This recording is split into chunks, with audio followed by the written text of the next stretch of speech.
Let's start off with a smile for today, for day 167, this Monday, June 15th, 2020, focusing on Psalms 62 through 68.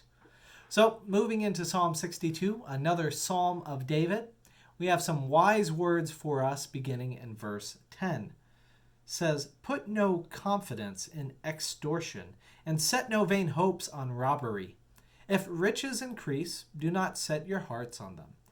Once God has spoken, twice have I heard this, that power belongs to God, and steadfast love belongs to you, O Lord. For you repay all according to their work." So we can put a lot of, our trust in a lot of things. We can put our trust in the amount of money in a bank account, the amount of, resources, how big our house, how fancy our car is. All these sorts of things, can pull our hearts away from God. We can worship these objects that we have instead of worshiping the God who has given them all to us. And so hopefully, even when you are, cherish some beautiful things that you have in your life, may you also be able to remember that our works that we're called to do, what we're called to live a life of justice and to be focused on our neighbors. This is not necessarily so that way we can be right before God or that God will think that we are the best person and elevate us really highly. It's more because our neighbor needs that, and because doing good and helping the interest of others is more important than whatever car or type of car we drive. We move on to Psalm 63. This is a Psalm of David in the wilderness of Judah. In verse 3 it says, "Because your steadfast love is better than life, my lips will praise you." My mind immediately jumps to my time there at Texas Lutheran University when I was in college. And celebrating, we had something in chapel called Morning Strings. This was where we had instrumentalists come and provide music, this Morning Strings liturgy, and it was beautiful and gorgeous. And one of the psalms that was often used there was Psalm 63. And so I can't help but think of the strings in the background and the singers and chanters singing for that. So thank you all who have provided wonderful music for the sake of others. Thank you for the people who wrote Morning Strings and made that possible, for us there. This statement of steadfast love being better than life is very much directed to God, and it also applies to my faith as a Christian, especially towards God's redemptive work in Christ. God's steadfast love in Jesus endures beyond life or death. And this is something to give thanks to and to make psalms and songs about. In Psalm 64, it's another Psalm of David. In verse 2, it says, "Hide me from the secret plots of the wicked, from the scheming of evildoers." This is a common pattern for King David, right? He calls out to God for help. He cites the wickedness of those plotting around him, plotting his demise, and then he expresses the vindication that comes from God. It's a very similar pattern. It's kind of a stereotypical pattern for a Psalm of David and praying for deliverance from his enemies. Now, moving on to Psalm 65. This is another Psalm of David. I selected verse 9 here that says, "You visit the earth and water it. You greatly enrich it.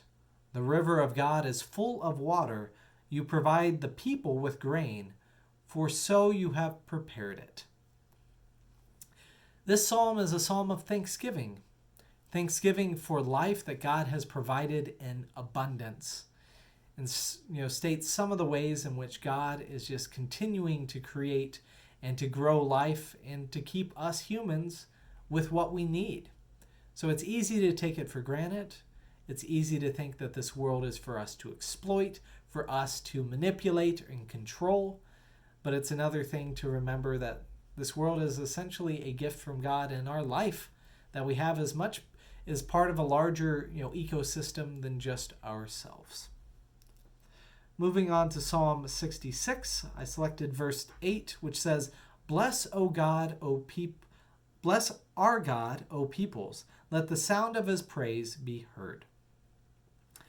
I imagine this is another piece. There as we had the morning strings at TLU, but this is another piece, a psalm that could be used in worship, calling people to worship God, especially in the tabernacle of the Lord, as it references with burnt offerings.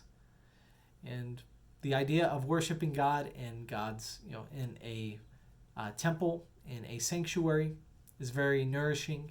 I'm grateful for the ability to do that here at Shepherd King, and look forward to the ways we can worship God together.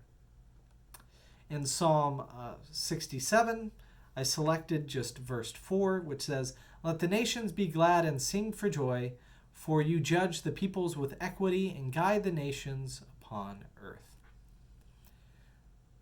It's easy to not hear God's words, God's instructions, and to remember that the context in which the law of the Lord was given to Moses was a community that had been enslaved in Egypt and didn't really have ways to operate and ways to live in society. And so Moses, through going up and communicating with God, came back with some instructions to allow for the people to be able to live in equity and justice and be guided by God, essentially. So the hope here is that not only will the nation of Judah or Israel, those nations be governed by God's law and instruction, but that all nations around may see the wisdom that God has given and choose to live with God's laws in mind. So I hope that for us here in the United States as well. I believe the laws of Christians and the guidance that we have from the Bible are wisdom that we should take and interpret in our day and time, but it's solid wisdom that we should keep, and especially that wisdom that calls for justice and equity amongst all of the people living in the nation. Moving on to the last psalm for today that I will discuss is Psalm 68. It's a psalm and song of David. In verse 5 and 6 it says, in reference to God, You are the father of orphans and the protector of widows. This is God in his holy habitation. God gives the desolate a home to live in. He leads out the prisoners to prosperity, but the rebellious live in a parched land. So God is a God of justice, especially for those who are needy. It references the widows and the orphans. These are two groups of individuals who are vulnerable, especially in their society, because their society was very much focused around males being the one who provides for the family unit. And so orphans don't have a fathering figure to provide for them, and widows don't have a husband in order to provide for their household. Orphans and widows need to be remembered, and also it's important to remember that the desolate and the prisoners, those are also individuals who were brought upon by some ruin that was forced outside of themselves, namely the ruin of war. This is a reminder that God will repair the destruction that the people who have been desolated face, and also that people who have been imprisoned as part of the spoils of war can be released, that God will provide them with deliverance and allow them to be returned back to justice. So may we be willing to be agents of God's actions of justice. May we stand up against oppression where we see people not having their needs met, especially those humbled like orphans and widows. And may we fight for justice of those who become oppressed and enslaved in body, mind, or spirit. And may we work to provide peace in this world. So we give thanks to God that you are agents of change, that you are active in your lives, in the world around you. And may God continue to bless you as you seek for hope love, joy, all these good things in life.